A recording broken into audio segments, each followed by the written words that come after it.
Hello, dear beings. My name is Meenachi. Today we're going to be talking about the DNVC Empathy Buddy practice. DNVC stands for Decolonizing Nonviolent Communication. And the Empathy Buddy practice is a specific tool that's common to many NVC spaces about how we listen and hold space for each other. So within the Reflective Listening series, by week 2, you'll be partnered with an empathy buddy.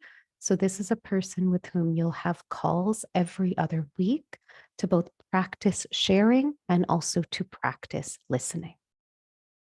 So some of the goals for each of the people. For the person who's listening and holding space, your work is to develop attunement to both what is being said and what is being unsaid, right? What is maybe not said with spoken words, but is said in the air and in the manner of speaking and in the body language. What is it that the person is sharing that deeply, truly wants to be held?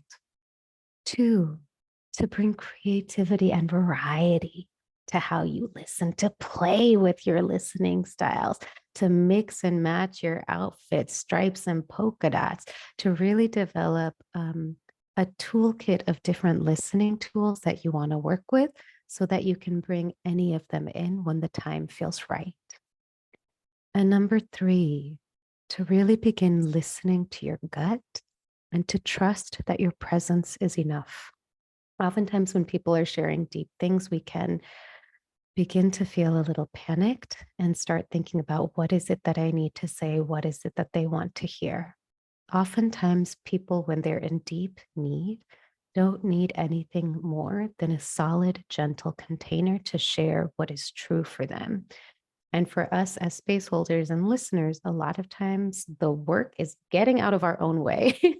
Right? Because innately, intuitively, we do know how to hold that space. So how can we just be present without trying to fix things, without offering advice, unless those things are explicitly requested?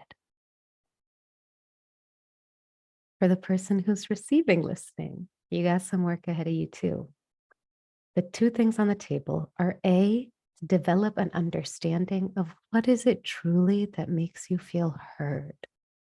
Oftentimes we have a felt sense in our bodies of, how nice it feels when someone really listens to us.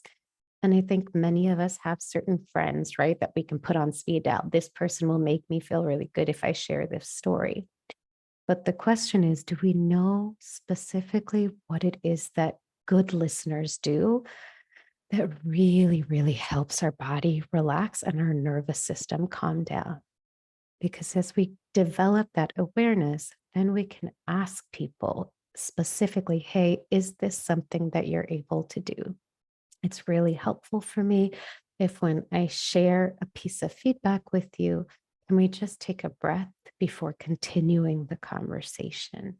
Or to be able to tell someone, you know what, I don't want advice around this. What I'd really like to know is I would just like to know if this is something that you have ever experienced before. To be able to be really specific with our wants and needs is a gift to any conversation. And the more we're aware of what we need, the higher the likelihood is that those needs will get met.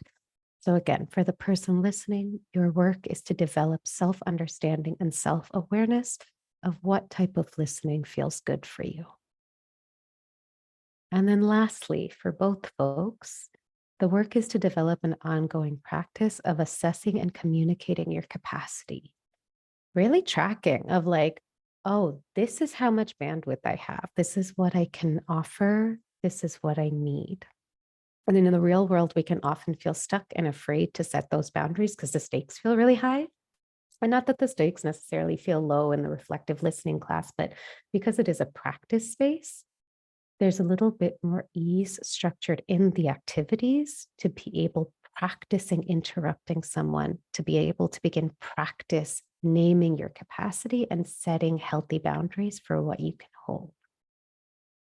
So with that, I'm going to pull this down. You're welcome to drop questions and comments in the chat thread below. If you're on my newsletter, you also know how to get in touch with me. And if you follow me on Instagram, you're welcome to post questions there, and I'll do my best to weave them into the stories. The reflective listening is starting really soon. I look forward to seeing some of you there.